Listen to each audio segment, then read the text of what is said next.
Police say they're ready for a pro-cannabis demonstration to be held on Saturday in Oamaru because, well, I guess they have to be. A former advocate for Normal New Zealand has been posting on his Facebook page that he's been talking to the protest organiser, Clay Stringer. And this is what Brian Borland on his Facebook page, who was the former Normal member, has said about the protest in Oamaru. If being able to get good deals and a great quality cannabis whenever you want it appeals to you, then you better get out on the 17th and earn it. Gift packs including protest joints are provided. Now, it's that sentence, I think, that's come to the attention of the police, because obviously in New Zealand society at the moment, a protest joint would be deemed technically illegal. But Brian Borland, the former advocate for Normal, goes onto his Facebook page to say after that, the numbers are going to be far too great in most areas to do anything. So he's saying there is going to be a lot of joints out there. The police aren't going to do anything. Get up there and protest. And I guess one of the questions I want to ask Dominic is, does New Zealand really care anymore about the cannabis debate? Is it actually over? Why would you? Because there are so many more insidious substances in society that would be doing real damage as opposed to, a bit of marijuana. There's the gateway argument, but give or take that one.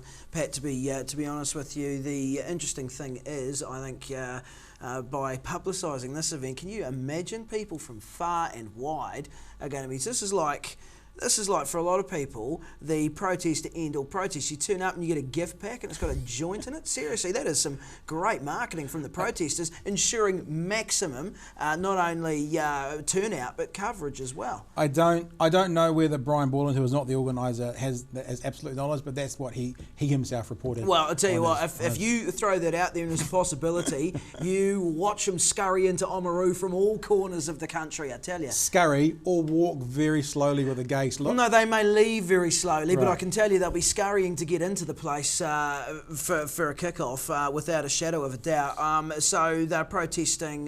This is, okay, from a police point of view, this is a J-Day situation, isn't it? Now, when was the last time anything happened with J-Day? It doesn't. You get a few people with guitars, you sing a couple of kumbayas, and you just have yourself a merry old time on what could potentially be a lovely sunny afternoon in Oamaru. The police were asked about what they would be doing, and they sort of refused to comment. They didn't make a statement saying we would be enforcing or we would not be enforcing, which kind of says to me they're not going to enforce. Of course they're not going to. They're too smart for that. What's the point? There's no use in getting all heavy-handed. It's hardly the 81 Springbok protesters. There's no planes with flower bombs flying over the top.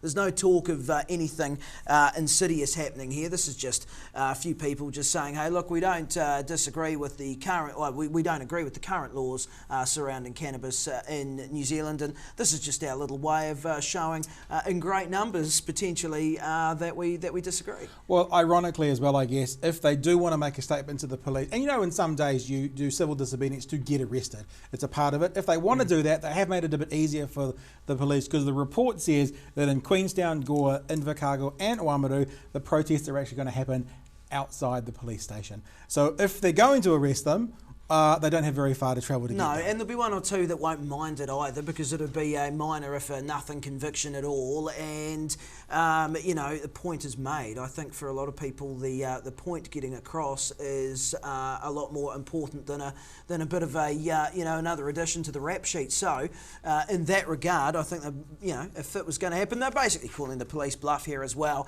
And ironically, if nothing happens and there are no arrests, which I expect there won't be any, if things go according to the way that I think the protest group is planning on it going, I guess their point is proved. What is the issue? Is it time to take a look at these laws? And as you've alluded to in previous videos, around the globe, it seems to be the sentiment in many countries anyway.